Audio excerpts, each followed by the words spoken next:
had been on the New York City NYU campus this semester and wanted to focus on Washington Square Park for my place project to learn more about the area I see every day. Stolen land was spray painted on the Washington Square Arch following the death of George Floyd and the increasing calls for justice through movements such as Black Lives Matter.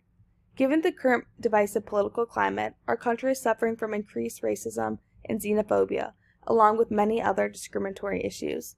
But stolen land spray painted on the arch represents the United States, which originally inhabited by Native Americans, yet so many people today behave as if it solely belongs to white people and upper-class citizens.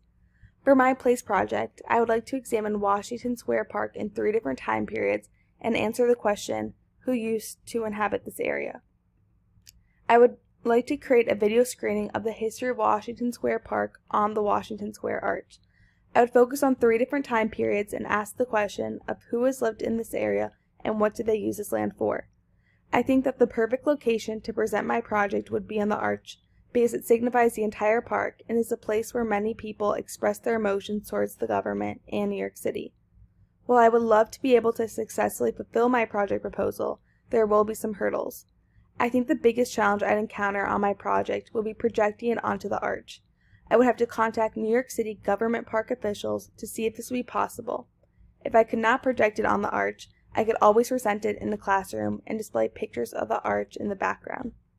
This is how I would set it up. I would use a projector and present my PowerPoint, consisting of the images from the different time periods on the arch. As my images would project onto the arch, I would analyze them and explain their significance to my project and go into more detail about the different time periods I have chosen. For the 50th anniversary of Dr. Martin Luther King Jr.'s last speech, I've been to the mountaintop. New York City projected images of MLK onto the Washington Square Arch. Mayor Bill de Blasio held the event on April 3, 2018. I would love to project my project on the arch in a similar way and have the images of the past really come to life through the arch itself. For my project proposal, I researched different groups of people who lived in the Washington Square Park, Greenwich Village area and honed in on 3 different time periods and groups of people that interested me the most and that I found most significant for my research.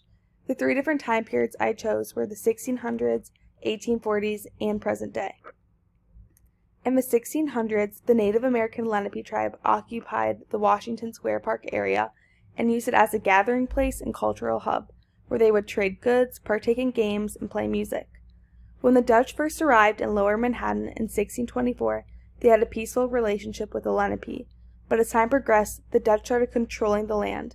Many believe the Lenape sold Manhattan to the director of the settlement, Peter Minute, for $24 at the time. The Lenape had a different interpretation of ownership and didn't expect the Dutch to completely take over. They thought they would just be sharing the land with them. There is no historical evidence that the Lenape made a deal with Peter Minute, but we do know that the Dutch took ownership of the land, with or without a sale. Violence erupted when the Lenape struggled to maintain their home, and by the early 1700s, the few Lenape people who survived were forced to leave Manhattan. I want to include this timestamp in my project because it connects the idea of stolen land and how the Dutch invaded the Lenape's home and completely took over.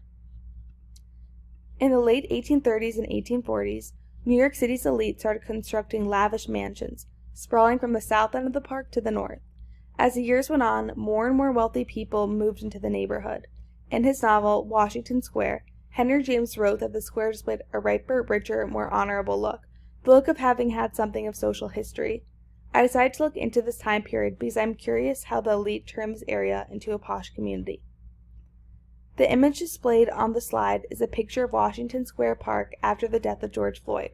Washington Square Park is considered NYU's quad and is home to many students and upper-class citizens, as it is a nicer area with coveted green space. As many of us saw, after the announcement that Joe Biden is the United States' new president-elect, the park was filled with people cheering and celebrating. Washington Square Park has become an area where people express their emotions and comment on the government. I would like to examine the political aspect of the park and also how the park has transformed into what it is today, with the addition of NYU and wealthier citizens moving in. To find my 3 time periods, I used the NYU library database and contacted an NYU librarian. But if I were to continue my research, I would also continue browsing NYU's resources and look for reliable articles online.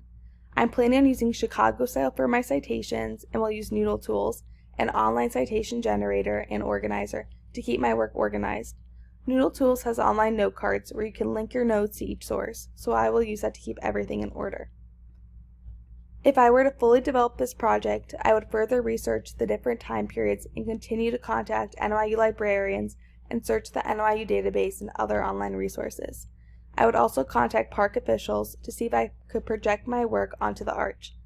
From my work, the class can connect the past of Washington Square Park to the modern-day stolen land movement and see how the park has changed throughout the years. We are all NYU students, and while not everyone can be on campus right now, it is important to know our surroundings and the history of how we came to be.